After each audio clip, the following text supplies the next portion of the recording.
Okay, this is Ringwalk Media in association with Red Lion Specialist Cars, Highland Whiskey Clan and the Glove Box Management. Fresh from his argument with Mr. Usyk, well, it wasn't an argument, but a few words, live on DAZN, Mr. Dev SAHNI. You survived. How are you? I survived. What? Survived. You're going to pick a fight? I mean, come on. If you're going to pick a fight, don't pick it with the former two-time undisputed champion. It was good fun, though, wasn't it? I mean, what can you get out of a press conference with Alexander Usyk and Daniel Dubois when Don Charles says he's done talking? That sort of left me. Oh no, kind of in a boat with no paddle there, weren't you? So, but you did all right. Did all right. I was quite pleased with it overall, and thankfully, Alexander Usyk didn't punch me. No, yes. But that might have been even better for the press conference. To be fair, it would have done, wouldn't it? We wouldn't be speaking because you'd still be seeing birds like flying around your head. Correct. Yeah, but I'm under strict instruction from Queensbury to not engage in any fights with the fighters because they don't want me to injure them. Tends to muck up 200 million quid's worth of income and all. If I end up chinning Usyk, who's Daniel Dubois going to fight on Saturday? Right, well listen, I know that's you want a joke, by the way. I know so many it's a people joke. don't get my jokes. I get your jokes. I've been making jokes about, but Usyk never won a British title, and people are like, oh my God, this guy's such a div. I'm just joking. Of course he's never won a British title. He's not British, is he? It's just a joke. But yeah, go on, carry on. Right, I know you want to be quick, so I'll be quick. Come on. Main event. Back and forwards. Who's going to win? Backwards and forwards. Yes. What is your honest opinion? And I know you'll sit on the fence, but give me your honest opinion as much as you can. Listen, there's a case for both men, and Usyk is the favourite for a reason. Because A, he's beaten Daniel Dubois before. B, he's beaten everyone before. Yeah.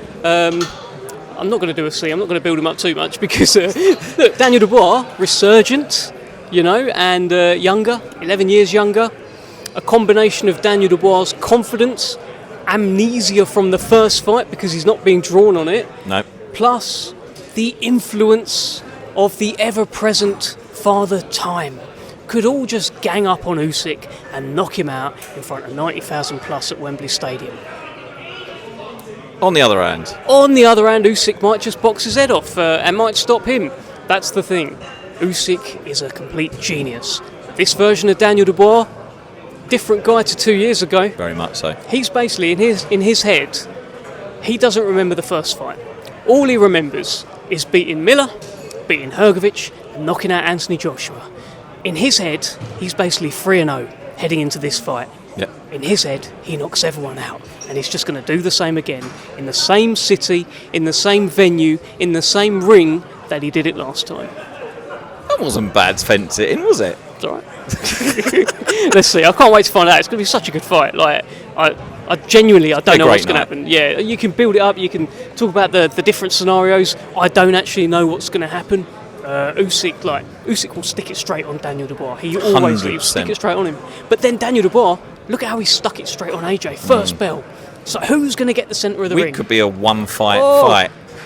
1 round fight. Could be over. It could just be chaos. That's what Daniel Dubois has been talking about. It is. Let's find out. Right. Well, something that's probably been completely missed is the undercard. Not many people have spoken about the undercard. 2 or 3 fighters on there I want to very quickly touch on. Start at the beginning. James Francis. Good luck to him. Young man coming in, going up against an Olympian from a care home to Wembley Stadium. And some story, isn't it? It's some story, and what a stage to tell your story. On Saturday night, if he picks up the win, he changes his life forever.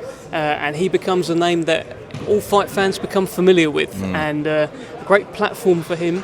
And hopefully he can perform under that stage. He's very, very confident as well this week. He's got nothing to lose. Around, doesn't stop smiling. Seems a lovely kid. So, I don't think he's going to be phased from what I've seen. No. So, but he's in tough. Let's see how it goes. Not a bad way to open up at Wembley, is it? Yeah, 100%. And Louis Edmondson. That's a very interesting fight because Louis, British champion, and he's in there. He's got a few names after him, like Brad Ray wants to fight with him after winning the European. But this is a big fight for him. If you are in the Daniel Dubois camp, you will be wanting a Louis Edmondson win. Yep. Because Louis Edmondson is taking on Daniel Lappin. Daniel Lappin is Usyk's mate, teammate. They train together. They do everything together. If Louis Edmondson beats Daniel Lappin, takes his unbeaten record, and Daniel Lappin heads back to that changing room with his head in his hands, his tail between his legs, and he's sad, then that can set a bit of a mood around that changing room. What's just happened to Daniel? So Daniel Lappin, that is.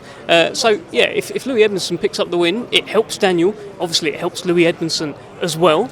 And best of luck to him. I like Louis Edmondson a lot. He's a cool guy. He's a nice character, and he's got good chat about him as well, which is always important to me. And then, of course, Lawrence Okoli, very quietly, battle of the heavyweights. He's gone up there. He's proved his worth up there. This is a mandatory fight, I believe, he becomes mandatory for the title, doesn't he? The WBC. He's the WBC number one at the moment. The interim champion is Ajit Kabayal. Kevin Lerena is, I'm not sure this is a mandated fight, but it's a brilliant fight, is what it is. It would have been mandatory in the Bridgerweight days. Correct. But it's not anymore. They've gone up to have this fight at heavyweight, and for me, I think it's the toughest fight of Lawrence Okoli's career. I think it's not being perhaps looked at enough how dangerous Kevin Lerena is. If you want to find out, go and ask Daniel Dubois, go and ask Justice Hooney, because they know just how dangerous this guy is. But Lawrence Okoli is looking like a completely different force now. He doesn't have to boil himself down to 200 pounds. Yeah, he does. He looks like an animal. The two fights where he's not making that weight, he gets first round knockouts. So fireworks I'm expecting in that fight. I was very lucky to be in Joe Gallagher's gym a couple of weeks ago and see some of the sparring. Yeah. That man, oh my God, he's on fire, Okoli. I've never seen him move so quick as a heavyweight. Yeah, I saw some as well the other week, and I'm enjoying the Joe Gallagher involvement as well. Joe Gallagher is really hard on him. It's from what I saw, really sticks it on him, and I think it's bringing out the best in Lawrence Okoli. He's got this kind of life in Dubai, which is all cool and glitz and glam, and then when he wants to train hard and knuckle down, he comes down to Manchester, he goes to Champs Camp, and he's just another fighter. And I love that for him. Well, I said I'd be quick, and I'm not going to go any more with you because I know you want to go off and you've got loads to do. Cheers, Dev, mate. as always, pleasure to see you here on Fight Week, and thank you for your time, mate. Thank you. No worries. Cheers, mate.